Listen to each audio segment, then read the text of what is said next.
Awalnya awal? kan aku kenalan di media sosial ya, di Mm-mm. Instagram. Mm-mm. Nah, dia ngajak kenalan, seiringnya waktu ngajak Kamu ketemuan kenalannya di di Instagram. Instagram. Heeh. Iseng banget kenalan sama orang Iya Instagram. ya. Heeh. Nah, awalnya kenalan, kok ngerasa kayak cocok nih ngobrol, sering chat kan. Mm-mm. Nah, pas dia ada waktu libur kerja, ngajak ketemu. Mm-mm. Nah, ngajak ketemu di situ kenal, Mm-mm. masih berteman tuh, Mm-mm. berteman Mm-mm. terus lama-lama dia ngungkapin perasaan. Mm-mm. Nah, di situ kan awalnya aku pikir kan dia muslim, karena kan dia cerita, aku muslim kata dia, percaya dong. Nah, Mm-mm. karena saya juga kan muslim, benar nih Mm-mm. ya, nggak Mm-mm. bohong kata kata aku gitu. Terus kata dia, Mm-mm. nggak kok beneran aku muslim nih, ada Mm-mm. KTP-nya. Mm-mm. Ditunjukin lah tuh KTP. Ya udah Mm-mm. aku percaya. Seiringnya waktu berjalan kok ketemu orang ini kok aneh ya. Pas sudah pacaran tuh lagi malam Jumat tuh aku inget tuh kan dia Mm-mm. ngajak makan. Makan biasa, cuma makan nasi sama ayam geprek aja kan Di waktu itu lagi restoran. viral, iya. Nah, Mm-mm. pulang-pulang kok badan lemes ya, sampai kayak gemeter gitu di motor. Kan aku bawa Bentar-bentar. motor. Kan kalau makan di restoran, Heeh. kan kamu nyangkanya dari makanan itu. Nah, aku juga kurang tahu tuh awal Heeh. muawalnya. Heeh. Aku kan sempat ke toilet, terus aku balik lagi makan biasa normal. Pas pamitan pulang, kok di tengah jalan tuh kaki aku udah mulai gemeteran nih. Mm-mm. Pas sampai rumah, kata ibu, kenapa kok gemeteran? Mm-mm. Nggak tahu, badan kayaknya nggak enak. Ya udah Mm-mm. istirahat, istirahat tuh di situ. Nah, seiringnya waktu, aku ingetin dong setiap hari Jumat, kamu sholat Jumat nggak? Oh enggak, aku lagi kerja. Mm-mm. Oh ya udah, mungkin terlalu sibuk. Minggu kedua, nggak bisa, aku lagi ada meeting. Udah 2 Jumat loh ini. Nah, Mm-mm. Jumat terakhir, sholat Jumat nggak? Aduh, aku lagi nggak bisa, bos telepon dadakan. Nah, keesokan harinya tuh nggak lamanya aku ngajak ketemu. Terus aku Mm-mm. bilang, kok kamu lama-lama mencurigakan ya? Aku bilang, Mm-mm. kenapa? Boleh lihat KTP-nya nggak? Maaf ya kalau nggak sopan. Nah, ternyata Mm-mm. KTP yang dulu dia tunjukin tuh KTP palsu. Dia Mm-mm. dengan PD-nya dong, kok kamu nggak percaya? Aku kan Islam. Dengan Mm-mm. PD-nya dikeluarin KTP, pas aku lihat, aku diem tuh. Islam ya? Oh, Katolik itu Islam, aku bilang gitu. Nah, dari situ tuh, hah, aku nunjukin KTP asli ya. Salah, Nah, salah ini. langsung tuh dari situ aku bilang, aku nggak bisa ya kalau dibohongin. Aku bilang, aku maunya kenal kamu nih baik-baik. Jadi Mm-mm. untuk menjalani hubungan, maunya juga baik-baik. Mm-mm. Nah, ternyata di situ mungkin agak nggak terima gitu ya. Maksudnya, apa sih yang dipermasalahin dalam agama? Dia bilang Mm-mm. gitu kan. Maksudku gini loh, sebelum terlalu jauh, kita udahin aja. Aku bilang Mm-mm. gitu Mm-mm. kan. Aku nggak terima, aku udah mau serius sama kamu yang gak gini caranya. Mm-mm. Dia tuh sempet ngilang dulu tuh setahun, dia bilang, aku masuk Islam dulu ya, tapi nanti aku balik lagi ke kamu. Mm-mm. Aku bilang, kayaknya agama nggak bisa dipermainkan deh, cuma karena cinta. Aku bilang gitu kan. Mm-mm. Nah betul tuh setahun dia ngilang, kita lost contact, udah dia ngabarin lagi. Aku udah muslim nih, KTP aku ditunjukin. Nah, Mm-mm. udah tuh udah muslim, Mm-mm. mau nggak lanjut lagi, aku serius sama kamu. Mm-mm. Nah, pas gitu dia ngajakin serius tuh di situ. Mau nggak kamu nikah sama aku? Kok agak berat ya? Aku bilang, yakin nih dapat restu. Soalnya dari pihak keluarga aku tuh udah nggak bisa, maunya yang seiman. Kan udah Islam katanya. Dari orang tuanya. Nah, pas di Hmm. situ orang tuanya bilang, saya nggak mau ya, pokoknya kamu boleh nikah sama siapapun asalkan dia Katolik. Nah, di Oke. situ langsung aku mundur aja deh, soalnya kan kalau di Islam itu kan cowok itu kan surganya di ibunya. Aku nggak Mm. bisa nentang apapun itu. Aku deh yang ngalah. Oh, nggak bisa. Nah, jadi aku tuh bikin supaya gimana sih dia benci nih sama aku. Aku jadi kayak galak, jutekin dia, cuek. Dia tetap effort gitu, tetap berjuang kayak Mm-mm. aku nih bener-bener cinta sama kamu. Mm-mm. Nah, sampai suatu ketika dia ngajak jalan tuh. Mm-mm. Gimana kalau kita omongin aja dua keluarga? Wah, kayaknya nggak bisa deh, aku bilang. Mm-mm. Nah, pas di situ dia langsung gak terima. Aku tuh serius ya ngumpulin uang nabung buat ngelamar kamu, kok kamu malah kayak gini? Aku kan udah masuk Islam. Mm-mm. Ya maaf nih ya, maaf sebelumnya. Aku bilang, tapi tetap nggak bisa. Nah, mulai tuh perdebatan di situ. Kamu ngerti nggak? Dia bilang, ngerti apa? Aku tuh nggak mau dijodohin. Kan dia dari seberang. Mm. Kalau dari sana kan ciri khasnya nikah sama pariban ya. Nah, Mm. kalau di sana tuh. Mm-mm. Nah, terus aku juga bilang, kakek tiriku juga dari sana. Dia kaget dong, Mm-mm. aku nggak mau nikah sama orang sana. Kamu kan orang Betawi, dia bilang. Enggak, tapi aku juga ada kakek tiriku orang sana. Nah, mulai dari situ tuh. Pokoknya janji sama aku. Nah, dia salaman tuh Kak di situ. Awalnya aku mikir, bercanda kali ini. Dia bilang gini, lihat aja ya, aku akan menghalalkan segala cara. Kamu nggak akan bisa sama siapapun. Dan tunggu aku, suatu saat nanti kita bakal ketemu lagi. Ku bilang, dia udah berucap gitu. nah, terus ku bilang, jangan bercanda deh, ini nggak lucu. Ku bilang gitu kan. Gini deh, aku doain, kamu dapet cewek yang lebih baik dari aku, kamu juga doain aku dapet pria yang lebih baik dari kamu. Oh nggak bisa, aku udah suka sama kamu. Dia bilang gitu kan. Loh kok nggak bisa? Kan aku juga nolaknya dengan sopan, masih pelan-pelan, nggak ngata-ngatain kamu bahasa kasar atau apapun. Nggak Ku bilang menghina, gitu. nggak Nah apa. ya, ku bilang gini, alasan apa kamu nggak mau ninggalin aku? Ku bilang gitu. Nah, jadi kan aku kenal dari dia tuh, dari dia susah Kak. Merintis dari nol sampai dia sukses tuh masih sama aku. Makanya alasan dia tuh itu. Buat kayaknya, udah deh aku mentok di kamu, nggak mau di orang lain. Aku tetap nggak bisa, apapun itu aku tetap nggak bisa. Aku bilang gitu. Nah, selang itu putus kan. Pokoknya aku minta putus, dia tetap masih ngeganggu. Aku masih nggak respon. Nah, mulai kejadian sekitar 1 bulan ya, itu Setelah baru itu? berasa. Jadi tuh di atap rumah tuh sering kayak ada bunyi. Gimana sih kayak pasir jatuh ke genteng gitu Emang ya. ciri-cirinya kayak gitu? Sering tuh, gimana sih Suaranya? kayak pasir turun ke asbes kayak seret gitu-gitu, gitu-gitu. Terus kayak ada nenek-nenek ketawa tengah malam. Awalnya Tadi dulu tuh pasir di sini di atas iya gitu. di atas kamarku kan, bunyi tuh asbes ya. Kayak gimana sih bunyinya coba? Letuk gimana sih kayak pasir yang kasar kan kalau jatuh kan kayak bunyi ya tuh Kerikil. nah kerikilnya gitu kayak ditabur. Awalnya kupikir ini mungkin kucing kali ya, tapi dipikir kok nggak ada bunyi meong. Nah besoknya lagi bunyi lagi tuh, bunyi ketawa jam 1 malam. Ih, jadi horor. Aku nggak sengaja pengen pipis tuh waktu itu kan. Ketawanya Bunyi. deket, Iya, kayak orang deket gitu. nyata banget itu. Terus aku bilang, aku cuma istighfar, astagfirullahaladzim. Mungkin aku salah dengar kali, aku bilang gitu. Nah itu besoknya lagi, sekitar jam 3 aku inget. Aku tidur tuh kayak kaki tuh kayak ada yang megang gini loh. Kupikir aku mimpi, tapi kok kayak nyata kan. Kebetulan aku matiin lampu kamar ya waktu itu. Di atas atap, di atas lemari itu jelas banget. Nenek-nenek semuanya serba hitam, baju hitam, bawa tongkat hitam juga. Terus dia ngomong gini, kayaknya dia ngomong bahasa timur ya, karena kan ku tanya temanku, dia bilang itu bahasa timur. Nah kalau yang dari timur kan ibunya, nah bapaknya dari seberang. Di situ tuh dia ngomong, kamu tuh jangan ganggu cucu saya, kamu jangan sakitin cucu saya. Nah saya mikir, saya nyakitin gimana, orang saya juga Siapa juga ngomongnya yang pelan-pelan gitu kan. Oh, jadi udah Cucunya mikir ke aja. sana? Nah Udah mikir ke di orang itu? udah diteror tuh dari situ.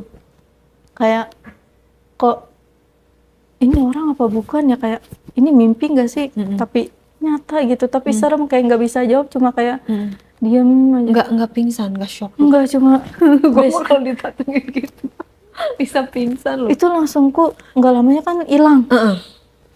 Terus ku bilang, ini apa ya Tuhan, ku bilang. Ku tidur langsung kayak kanan kiri gelisah tuh, kayak nggak bisa tidur lagi gitu.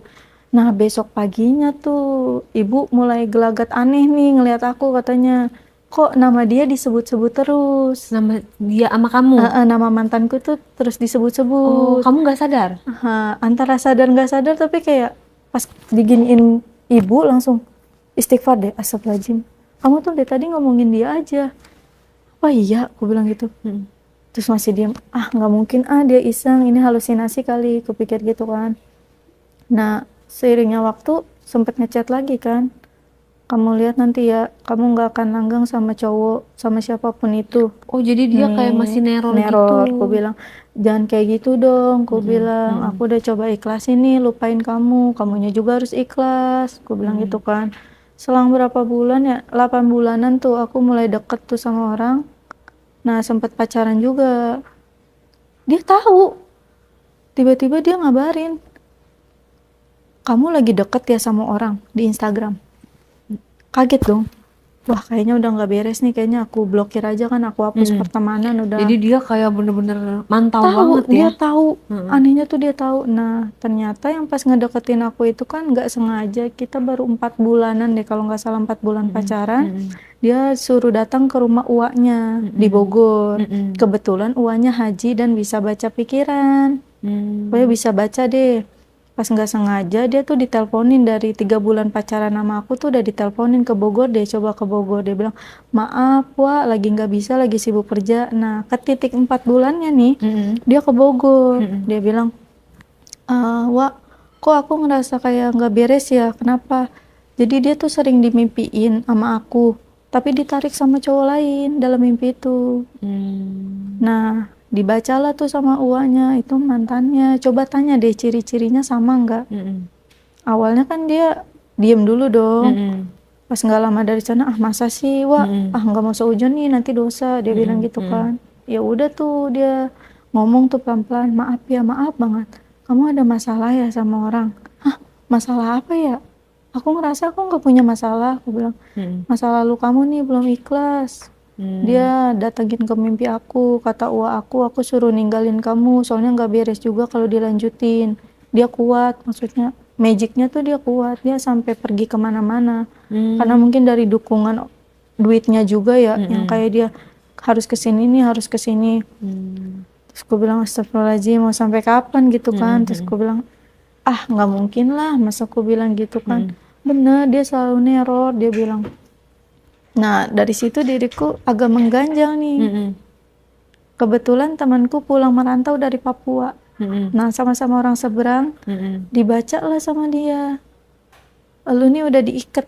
Ibarat kata tuh kayak di kelahirannya dia, lu tuh udah diikat di sana. Pakai kepala suku gitu. Kayak dia tuh ngedatengin kepala suku, kepala adat buat ngikat. Jadi dia tuh udah dapet semuanya, foto lu, rambut lu, wih lengkap ya. Oh, emang kalau kayak gitu harus pakai rambut dia? Rambut, fotoku, rambutku, tanggal lahir.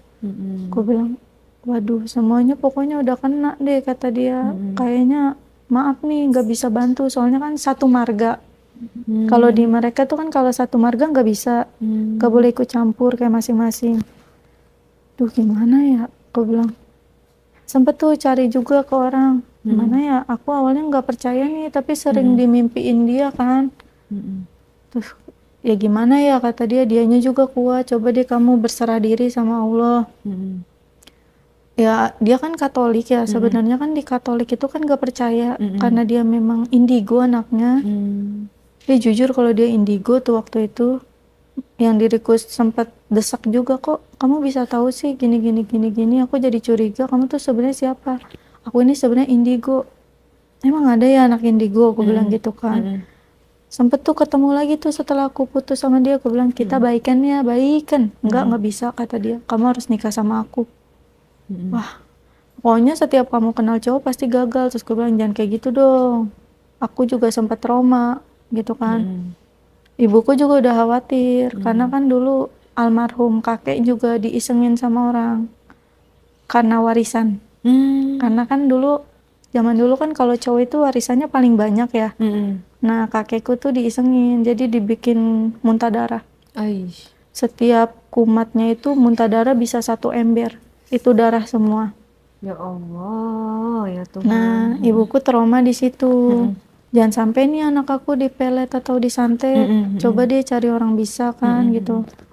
Sempet tuh ibu juga nangis, kenapa? Awalnya kan diriku nggak mau tunjukin ya waktu itu. Memang sering sakit kepala di jam 12 malam sampai jam 4 subuh ya. Tuh rasanya kayak ditusuk-tusuk. Itu minum obat, itu nggak ngaruh. Bener Nggak itu ngaruh ya? rasanya kepala tuh kayak astagfirullahaladzim, ini aku sampai mikir negatif, ini kanker apa ya, aku bilang. Tapi masa sih kanker, nggak ada Sampai berapa riwayat. lama? Sampai setahun itu aku ngerasain. Terus begitu, tapi paginya aku sehat Kak. Pokoknya jam 5 subuh tuh aku sehat, sampai jam 6 maghrib tuh aku sehat, kayak orang normal aja. Cuma makan aku ini berkurang nafsunya, jadi kurang nafsu makan. Terus muka aku di pandangan orang-orang tuh pucet. Kamu kenapa sih pucet? aku pikirnya kan karena aku kurang darah ya. Jadi aku pikir kurang darah kali. Sering kayak gitu. Lama-lama kegep dong sama ibu, ngapain tengah malam minum bodrek sampai 2 gitu. Gak tahu ini kepala pokoknya pusing banget. Dirongseng nggak? Udah nggak kuat. Akhirnya dicek tuh sama ibu. Ya udah dikerok kok nggak merah kata ibu. Kalau masuk angin merah dong. Ya udah besok berobat nggak ada penyakit. Malah dokternya nanya balik, ibu kayaknya anak ibu punya penyakit bawaan deh. Enggak bu, anak saya normal aja kok dari lahir, nggak ada penyakit bawaan gitu. Nah udah, kok makin lama makin kayak kok anakku badannya kurus gitu ya, sampai dibeliin vitamin tuh sama ibu, sampai jamu beras kencur, tetap nggak ngaruh. Ketahuannya pas terakhir aku pagi-pagi mau kerja. Dulu kan aku kerja berangkat jam 7:30.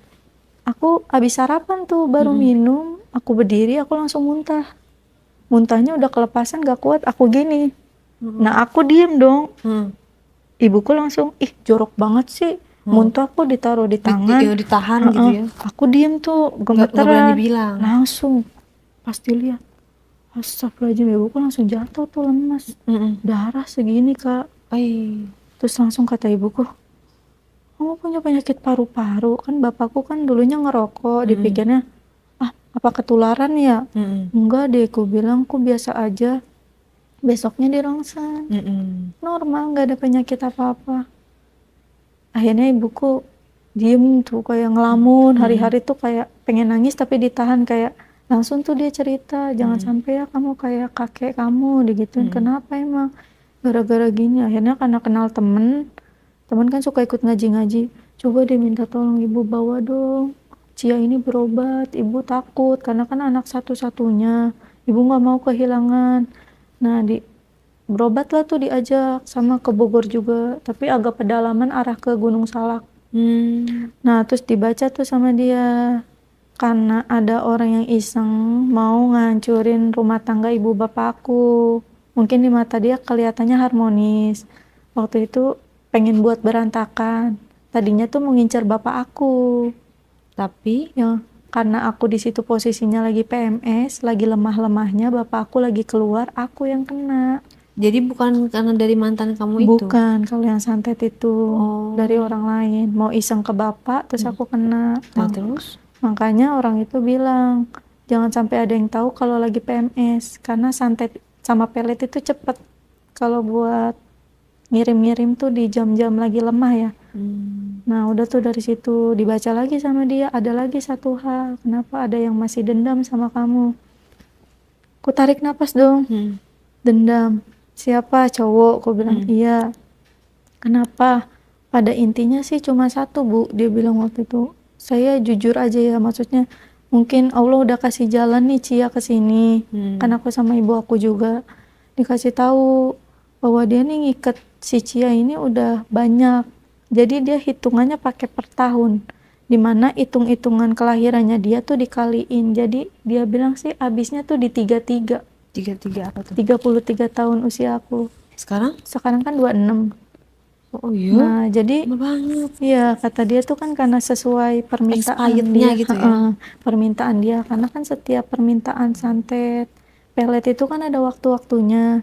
Cuma kan balik lagi ke Allah, kalau memang belum umurnya, pasti masih hidup, apapun itu pasti ada aja jalannya. Ibu saya kaget dong, jangan gitulah Pak, tolong dibantu, masa anak saya mau jadi perawan tua. Dia bilang, enggak Bu, memang dari dianya kayak gitu. Coba deh untuk Cianya jaga jarak dulu sama cowok, kayak berteman aja, jangan pacaran. Pokoknya sinyal dia tuh kenceng, kalau tahu nih ada yang mau deketin terus pacaran, dia pasti datang. Nah, Gitu. selanjutnya Neror juga tuh dalam mimpi. tapi sering. masih sakit pada saat itu, masih sakit Kalau kepala? semenjak diobatin ke Bogor itu udah enggak. Cuma teror-teror di atas atap masih sering. Itu dilakukan yang dari ngarahin ke orang tua itu? Iya, kayaknya dia masih Di atas dendam atapnya mungkin. gimana neror? Kadang kayak ada bunyi bola jatuh, dak gitu. Terus batu. Sempet sih teman yang kalau kata orang Sunda apa ya, apes mungkin ya, liatnya naas. Dia main ke rumahku pulang maghrib. Kata ibu bapakku, jangan pulang dulu dek, tunggu ajan dulu masih maghrib. Iya Pak, soalnya saya buru-buru dicariin ibu, takutnya kelamaan kan habis kerja kelompok. Dia pulang tuh keluar ngelihat bola api tuh arah ke kamarku. Dia langsung pulang ngebut itu sekencang-kencangnya, terus dia langsung WA, kok rumah lu serem ya, kata dia. Hah, serem gimana? Iya, saya ngeliat bola api merah, saya juga merinding terus ke arah kamarmu itu. Ah, masa sih? Gue nggak sempat videoin, kata dia. Gue takut karena kalau menurut orang Jawa itu tuh santet. Kalau masih merah itu dia masih nyari tumbal, makanya gue nggak mau apes. Kalau gue berhenti di situ ntar dia makan gue dong. Ah, emang iya ya, aku bilang. Iya, disebutnya banaspati. Apa itu? Itu yang bola api. Pokoknya dia kalau belum dapat mangsa tuh merah, menyala gitu. Kalau udah dapat mangsanya dia berubah jadi biru, biru cerah gitu. Nah, awalnya juga nggak mau Gitu ya? percaya, cuma ya gimana ya. Nah, seiringnya waktu kayak masih menentang nih, ah punya Allah lah, nggak usah takut gitu kan. Terserah nih dia mau ngikat sampai 33, dia bilang. Kalau dibaca sama orang bisa tuh dia bilangnya, sebenarnya dia sengaja Bu, nyisengin Cia ini sampai lama. Nanti ujung-ujungnya dia yang bakal jadi pahlawan kesiangan. Kayak seakan-akan nih dia datang nih. Kalau saya baca dia bilang niatnya serius. Bener-bener serius mau nikahin, cuma caranya yang salah. Caranya harus pakai gitu dulu ya. Nah, makanya dari itu kalau suatu saat di 33 masanya habis nih dia datang, dia ngajak nikah. Ibunya ngomongnya pelan-pelan aja. Karena kan dia egonya tinggi ya. Jadi kayak ya udah terimain aja asal muslim, tapi dengan satu syarat, lepasin semua yang pernah diikat. Soalnya kalau nikah pakai pelet itu kan nanti nggak bagus juga buat kedepannya. Nggak akan langgeng ya. Karena kan ada jin juga kan di hubungan itu. Nah, ngerasa sih pas, iya juga sih pas deket sama dia kok setiap deket sama cowok kadang cowoknya mau, akunya enggak. Kayak, males pacaran, kayak, kenal aja deh dulu temenan. Nanti akunya cocok, cowoknya enggak. Cowoknya cocok, akunya enggak. Nanti akunya udah sama-sama cocok, orang tua kitanya enggak. Pokoknya ada aja di situ. Kadang ada juga sih Kak yang mama tuh takutnya kayak sebelumnya. Ada juga tetangga dia karena nolak cowok tuh sampai sekarang kepala 4 tuh belum nikah. Terus ada juga yang sampai stres gila, dibuat gila tuh karena terlalu kepikiran dia. Mungkin karena nggak diobatin kali ya. Kalau mama aku kan geraknya cepat kayak, ini aneh nih. Ini nggak ada di medis. Cari Pak Ustadz, Pak Kiai, apapun itu yang di pesantren. Kita lawannya putih aja gitu kan. Biasanya orang-orang yang sampai parah tuh, ya menurutku bisa sih, bisa stres itu aku percaya. Soalnya aku yang belum diobatin aja kepikiran terus kayak hari-hari tuh dia lagi kayak ibarat kata ada cowok nih yang lebih ganteng dari dia, gue ini ganteng loh, ibarat kata masa lo gak suka sama gue. Cowok cewek-cewek lain aja ngejar gue favorit, kayak enggak deh. Kayak sampai saudaraku juga bilang, wah ini anak nggak normal nih katanya. Dideketin yang cakep nggak mau, yang ini nggak mau. Gagal move on nih kayaknya. Enggak, beneran gue kepikiran. Gue bilang kepikiran terus. Wah, kata dia, coba deh berdamai masa lalu. Udah, nih kayaknya kita harus temuin dia, dia minta maaf. Dia bilang gitu, Gitu, kan. nggak niat nemuin lagi tuh. Pengen, cuma belum ketemu sampai sekarang. Lost contact lah ya. Lost contact, Alamatnya nggak tahu dia di luar kota atau di mana. Terus kan berkaitan berita yang lagi viral yang almarhum itu ya, siapa? Yang katanya diduga disantet itu, yang selebgram ya, mantan istrinya artis lah. Iya. Meninggal tuh, yang Meninggal. lagi rame itu kan yang cewek kan, Meninggal. tahu kan? Iya. Mualaf juga Iya, gitu loh. mualaf dia. Dan dia sampai meninggal, itu kenapa bisa? Kalau memang katanya diduga ya, kita nggak tahu bisa membuktikan benar atau enggaknya gitu. Menurut berita dia diduga disantet. Katanya sama apa sih, cewek juga gitu loh, selebgram juga. Tapi nggak tahu kebenarannya seperti apa. Kalau yang sepengalaman kamu itu melihat kejadian kayak gitu gimana? Seperti apa sih? Kok bisa sampai meninggal? Biasanya dia nggak diobatin Kak, kayak cuma dirasa kayak aku nih nggak percaya. Karena kan kalau menurut orang bisa kan tingkatan santet sama pelet tuh ada tingkatannya nih. Tingkatannya apa tuh? Semakin dia lama nih di badan kita tuh semakin parah. Jadi badan kita terus dibikin ambruk, drop.